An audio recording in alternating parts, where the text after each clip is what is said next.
I hope you all are fine. Now, welcome to the third video lecture of Standard 9, Chapter number 1, Matters in our Surrounding. Okay, in previous video we have already learned about the three different states of matter: the solid state, liquid state, and gaseous state. And we already discussed about the different points related to their state of matter, like intermolecular force, intermolecular space, volume, rigidity, etc. Okay. Now, अगर हम लोग को यहाँ पे पता है, already पता है कि सॉलिड, लिक्विड और गैस क्या होता है, तो हम ये पॉइंट है वो इजीली पढ़ सकेंगे. Can matter change it's state? क्या मैटर जो है सॉलिड, लिक्विड और गैस है वो अपने स्टेट से दूसरे स्टेट में चेंज हो सकते हैं? क्या सॉलिड को हम लिक्विड स्टेट में कन्वर्ट कर सकते हैं? क्या लिक्विड को हम गैसियस स्टेट में कन्वर्ट कर सकते हैं? क्या सॉलिड को हम डायरेक्टली गैसियस स्टेट में कन्वर्ट कर सकते हैं? ओके, ये हमारे दिमाग में बात आती है, तो इसके रिलेटेड हम आज पढ़ेंगे. ओके, तो हमारे तीन स्टेट ऑफ मैटर है, उसके एग्जांपल ऑलरेडी आप लोगों की एनसीईआरटी बुक में दिया हुआ है. सॉलिड है, उसका एग्जांपल आइस. आइस को हम सॉलिड के एग्जांपल में ले सकते हैं. वही आइस अगर लिक्विड में हो गया तो वो क्या हो गया? वाटर. और वाटर वेपर है, वो बेस्ट एग्जांपल किसका है? गैस का. तो यहाँ पे एक ही चीज है वाटर, बट उसको हम तीन स्टेट में लिख सकते. सॉलिड में हुआ तो वो आइस, लिक्विड में वाटर जो हमारा फैमिलियर वाटर है वो, और गैसियस स्टेट में हम क्या बोलेंगे? Water vapour. ओके, नाउ अब हम पढ़ेंगे, क्या पढ़ेंगे कि टेम्परेचर का इफेक्ट क्या है. स्टेट ऑफ मैटर को एक स्टेट से दूसरे स्टेट में कन्वर्ट करने के लिए क्या टेम्परेचर हेल्पफुल रहेगा? तो वो उसके रिलेटेड हम एक्टिविटी करेंगे. ओके, तो एक्टिविटी से हमको ऑटोमेटिकली पता चल जाएगा कि क्या टेम्परेचर का यहाँ पे क्या इफेक्ट होता है. तो आप लोगों की बुक में एक्टिविटी दी है, एक्टिविटी 1.12. यहाँ पे ध्यान से देखना है और क्या करेंगे हम वो स्टेप बाय स्टेप देखते जाओ, वरना कंफ्यूज हो जाओगे. पहले मैं आप लोगों को पूरा फिगर एक्सप्लेन करती हूँ, उसके बाद हमको क्या करना है वो हम देखेंगे. पहले एक आयरन रॉड, ये क्या होता है? पूरा एक स्टैंड है. ओके, पूरा इसको बेस बोलेंगे, आयरन रॉड बोलेंगे, ये पूरा स्टैंड है. इसका स्टैंड है, यहाँ पे हम एक हुक जैसा लगा हुआ होता है, उससे हम थर्मोमीटर को रखेंगे. यहाँ पे हम ट्राइपॉड स्टैंड लेंगे. देखो ये जो है वो ट्राइपॉड स्टैंड है, उसके नीचे बर्नर रखा है ताकि हम हीट दे सके. ट्राइपॉड स्टैंड किसके लिए होता है? जो भी कंटेनर हमको रखना है, बीकर वगैरह, उसको रखने के लिए हम ट्राइपॉड स्टैंड यूज करेंगे. नीचे रखेंगे बर्नर, ऊपर रखेंगे बीकर. बीकर के अंदर जो भी चीज हमको गर्म करनी है वो रखनी है. यहाँ पे एक ग्लास स्टरर, मतलब हमको वो शेक करना है, हमको मिलाने जाना है, अच्छे से हिलाना है, तो हम यहाँ पे ग्लास रॉड यूज करेंगे. ओके, जो स्टरर ग्लास का इसलिए यूज करते हैं ताकि उसका कोई इफेक्ट ना हो अंदर, वो कोई केमिकल रिएक्शन ना दे. ओके, यहाँ पे एक थर्मोमीटर हम यूज करेंगे ताकि हम हमारे प्रैक्टिकल के दौरान हम उसका टेम्परेचर मेजर कर सके कि कितने टेम्परेचर हुआ है. ओके, बट यहाँ पे एक बात याद रखना, थर्मोमीटर वो थर्मोमीटर नहीं यूज करना है जो हमारे बॉडी के टेम्परेचर के मेजरमेंट में यूज करते हैं, उसको क्लिनिकल थर्मोमीटर बोलते हैं. बट हम यहाँ पे जो थर्मोमीटर यूज करेंगे वो लेबोरेटरी थर्मोमीटर यूज करेंगे. ओके, और ये थर्मोमीटर का नीचे क्या होगा? बल्ब होगा. यहाँ पे क्या होगा? बल्ब, जिसमें मर्क्यूरी होती है. ओके, और वही मर्क्यूरी राइज होगी और हम हमारे टेम्परेचर यहाँ पे स्केल होता है. ओके, 5, 10, 15, 20, वो जैसे ही ऊपर जाएगी हम हमारा टेम्परेचर नोट करते जाएंगे. अब हमको करना क्या है एक्टिविटी में? पहले हम इसमें लेंगे आइस. क्या लेंगे? आइस.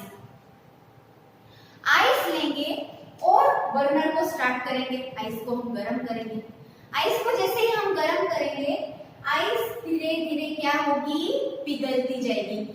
वो मोमेंट जहां पे आइस पिघलना स्टार्ट होगी, ओके, मेल्ट होना स्टार्ट होगी, वो चीज को हमको क्या करना है? टेम्परेचर रिकॉर्ड करना है. कौन सी मूवमेंट पे? वही मूवमेंट, टाइम देखते जाना है. कौन से मूवमेंट पे? जो आइस है, हमको यहाँ पे ऑब्जर्वेशन केयरफुली करना है, वरना क्या होगा? हम थोड़ा भी यहाँ पे इधर उधर नजर करेंगे तो हमारा टेम्परेचर का जो रिकॉर्डिंग है उसमें भूल होगी, मिस्टेक होगी. तो हमको कंटिन्यू वहां पे ऑब्जर्व करना है. जैसे ही हमारी आइस मेल्ट होना स्टार्ट होगी, उस टाइम पे हमको टेम्परेचर नोट डाउन करना है. ओके, फिर क्या होगा? धीरे धीरे पूरी आइस कन्वर्ट हो जाएगी। किसमें कन्वर्ट हो जाएगी? वाटर में। हमारी जितनी भी आइस ली थी, हमारे बुक में मेंशन किया है हमको कितनी आइस लेनी है? 150 ग्राम। जब हमारी पूरी 150 ग्राम आइस मेल्ट हो जाएगी लिक्विड में, वो टेम्परेचर मतलब हमारा आइस ऑलमोस्ट अब पानी हो चुका है, ओके, वो टेम्परेचर अब हमको नोट डाउन करना है। ओके, दो टेम्परेचर हमने नोट डाउन किए। फर्स्ट टेम्परेचर कौन सा नोट डाउन किया? जब एक मोमेंट ऐसा आएगा कि धीरे धीरे बर्फ पिघलना स्टार्ट होगी, मेल्ट, वो टेम्परेचर नोट डाउन करना है। सेकंड टेम्परेचर कौन सा नोट डाउन करना है? जब सारी बर्फ पानी में कन्वर्ट हो जाएगी, वो टेम्परेचर नोट डाउन करना है। फिर हमको क्या करना है? ओके, अब यहाँ पे आइस की जगह क्या हो गया है हमारा? वाटर। ओके, आप लोगों की बुक में दो फिगर दिए, ए और बी। ए फिगर जो मैंने एक्सप्लेन कर दिया, अब जो मैं एक्सप्लेन कर रही हूँ वो बी फिगर है। ओके, अब हमारा आइस था वो तो ऑलमोस्ट वाटर में कन्वर्ट हो गया, हमने दो टेम्परेचर रिकॉर्ड भी कर लिए। अब हम क्या करेंगे? ये वाटर को और हीट देंगे। क्या देंगे? और गर्म करेंगे। धीरे धीरे हम गर्म करेंगे, ये वाटर क्या होगा? वेपराइज होना स्टार्ट हो जाएगा गैस में। वाटर से वो वाटर वेपर में कन्वर्ट हो जाएगा। अब हमको कौन सा टेम्परेचर नोट डाउन करना है? वो टेम्परेचर नोट डाउन करना है जब सारा पानी वेपर में कन्वर्ट हो जाता है, वो टेम्परेचर हमको नोट डाउन करना है। ओके, जब वाटर बॉइलिंग स्टार्ट करेगा और धीरे धीरे वो वाटर वेपर में कन्वर्ट होता जाएगा और ऑलमोस्ट सारा पानी जब वाटर वेपर में कन्वर्ट होना स्टार्ट हो जाएगा, हमको वो टेम्परेचर नोट डाउन करना है। अब यहाँ पे ये क्यों हो रहा है? क्यों आइस थी वो पानी में कन्वर्ट हो गई और पानी फिर गैस में कन्वर्ट हो गया? ये कैसे हुआ? क्योंकि जो मैंने कल आप लोगों को एक्सप्लेन किया था, सॉलिड लिक्विड गैस का फिगर बना के एक्सप्लेन किया था, ओके, प्रीवियस वीडियो में। यहाँ पे हमने देखा था कि फॉर एग्जांपल ये सॉलिड है तो इसके जो पार्टिकल्स होते हैं वो बहुत ज्यादा एक दूसरे के साथ अटैच होंगे। क्या होंगे? अटैच होंगे। ओके, यहाँ पे इंटरमोलिक्यूलर फोर्स ज्यादा होगा। जैसे हम टेम्परेचर बढ़ाएंगे, ओके, जैसे हम इसको गर्म करेंगे आइस, ओके, क्या होगा? धीरे धीरे काइनेटिक एनर्जी इंक्रीज होगी। As we increase the temperature, the kinetic energy of the particle also increases. जैसे ही काइनेटिक एनर्जी इंक्रीज होगी तब ये पार्टिकल क्या होंगे? धीरे धीरे वाइब्रेट होंगे। क्या होंगे? वाइब्रेट।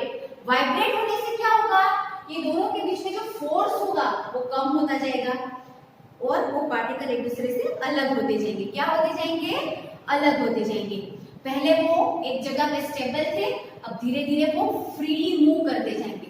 ओके, इस तरह से वो सॉलिड होगा वो लिक्विड में कन्वर्ट होगा, फिर वो किस में कन्वर्ट हो गया?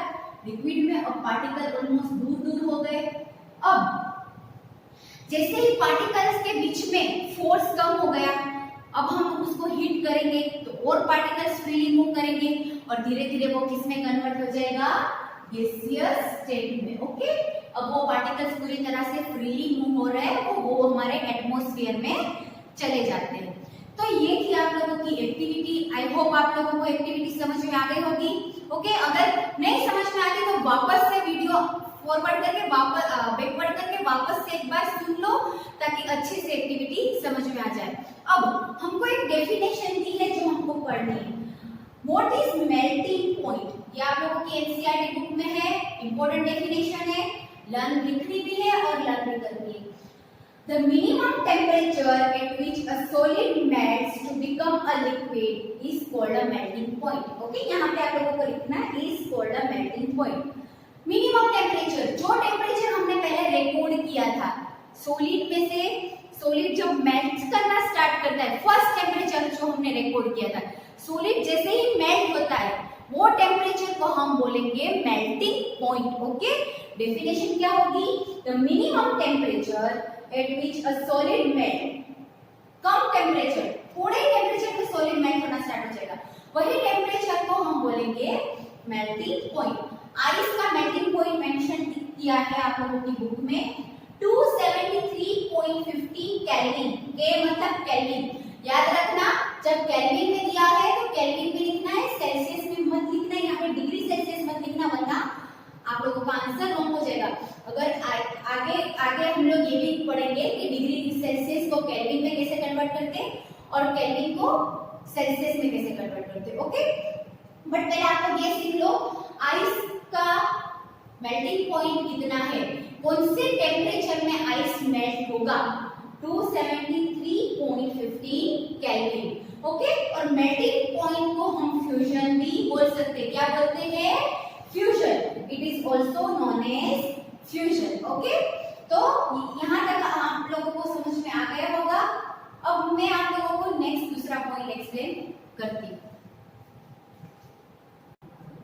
सो स्टूडेंट्स, जैसे कि हमने देखा कि यहाँ पे जो आइस था वो वाटर में कन्वर्ट हो गया, बट आप लोग कभी नोट करना, कोई भी बर्फ जो है वो पिघलता है, वो पानी में भी कन्वर्ट हो जाएगा, भले हम उसको हीट दे रहे, बट हमको ज्यादा हीट नहीं देना है। जो हमारा फर्स्ट टेम्परेचर था, जो हमने रिकॉर्ड किया था, that is the melting point. Okay, तब आप लोग नोट करना, वो बीकर को टच करने की ट्राई करना। वो आइस जब वाटर में कन्वर्ट हो रहा है, बीकर को टच करना, वहां पे पानी गर्म नहीं होता, पानी क्या होता है?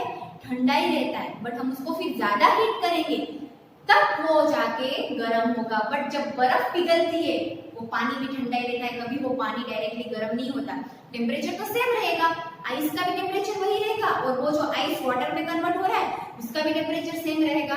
तो ये कैसे हुआ? हमने तो हीट दी थी, तो वो हीट गई कहाँ? ओके, आप लोग सोचोगे कि हम तो नीचे से उसको गर्म कर रहे थे, बर्फ पिघली, फिर भी वो पानी तो ठंडा ही है, तो वो हीट गई कहाँ?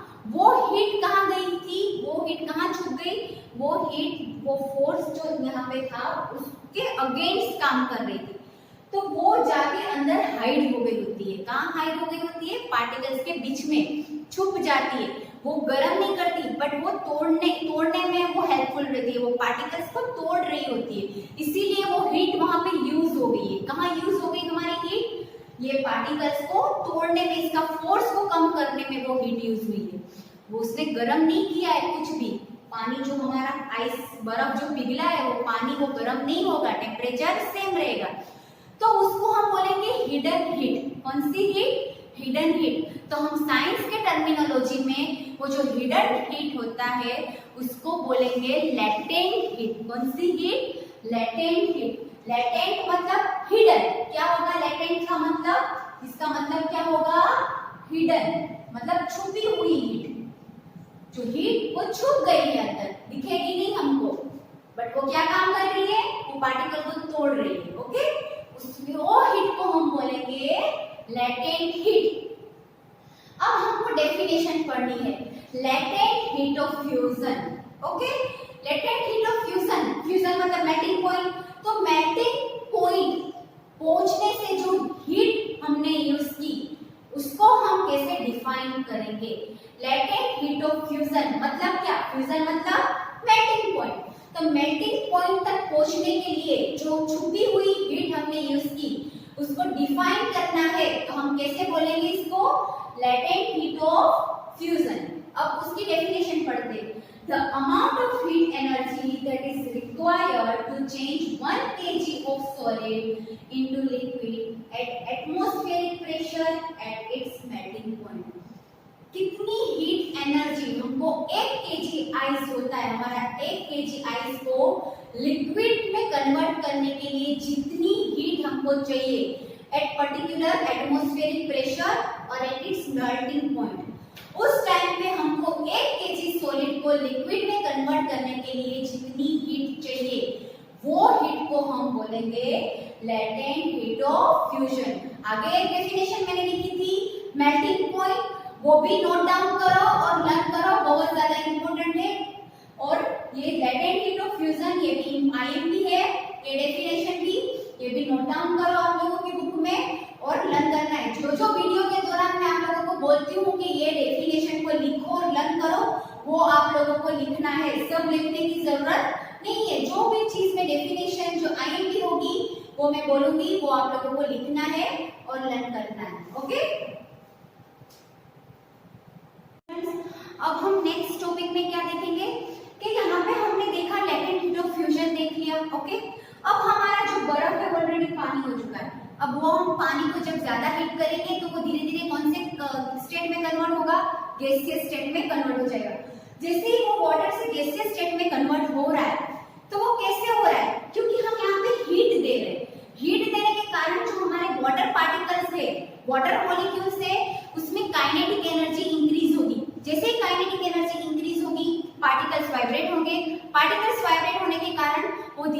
तो वहां पे जो फोर्स है, जो इंटरमोलिकुलर फोर्स है वो कम होता जाएगा। वही फोर्स कम होने के कारण वो पार्टिकल्स फिर फ्रीली मूव करने स्टार्ट हो जाएंगे और वही फिर गैस में कन्वर्ट हो जाएंगे। तो हमने जो थर्ड टेम्परेचर नोट डाउन किया था कि वो टेम्परेचर हमको नोट डाउन करना है जहां पे वाटर ऑलमोस्ट बॉइल होके गैस में कन्वर्ट हो रहा है, वो टेम्परेचर को हम बोलेंगे बॉइलिंग पॉइंट। ओके, अगेन मैं रिपीट कर रही हूँ, टेम्परेचर को नोट डाउन करना है जब हमारा गैस वाटर गैस में कन्वर्ट हो रहा है, बॉइल होके गैस में कन्वर्ट हो रहा है, वो टेम्परेचर को हम बोलेंगे boiling point of that water. Okay, तो अब हम डेफिनेशन पढ़ते हैं boiling point. What is boiling point? ये भी आईएमपी डेफिनेशन है। ओके, ये भी आप लोगों को लिखनी है और लर्न करनी है। The temperature at which a liquid start boiling at the atmospheric pressure. हमारे जो एटमॉस्फेयर में प्रेशर है, वो प्रेशर के दौरान जब हमने जो पानी लिया है वो बॉइल होके गैस में कन्वर्ट होना स्टार्ट हो जाएगा, वो टेम्परेचर को हम बोलेंगे boiling point. Okay, boiling point of water, पानी कौन से टेम्परेचर में पूरा गैस में कन्वर्ट होगा, कौन सा टेम्परेचर? तो पानी हमेशा बॉइलिंग पॉइंट ऑफ वाटर हमेशा होगा 100 डिग्री सेल्सियस। 100 डिग्री सेल्सियस में हमारा वाटर बॉइलिंग स्टार्ट हो जाएगा। ओके, या तो आप 100 डिग्री सेल्सियस भी लिख सकते हो या तो 373 केल्विन भी लिख सकते हो। मैं नेक्स्ट वीडियो लेक्चर में आप लोगों को एक्सप्लेन करूंगी कि हम सेल्सियस को केल्विन में कैसे कन्वर्ट करते हैं और केल्विन को सेल्सियस में कैसे कन्वर्ट करते हैं। ओके, ये नेक्स्ट वीडियो लेक्चर में हम पढ़ेंगे। अब देखो यहाँ पे ऐसे आप लोगों के बुक में ऐसे फिगर दिया है, वो फिगर क्या है? जब सॉलिड स्टेट को हम हीट करेंगे, मतलब जरा बर्फ को जब हमने हीट दिया था तो हीट के कारण वो किसमें कन्वर्ट हो गया?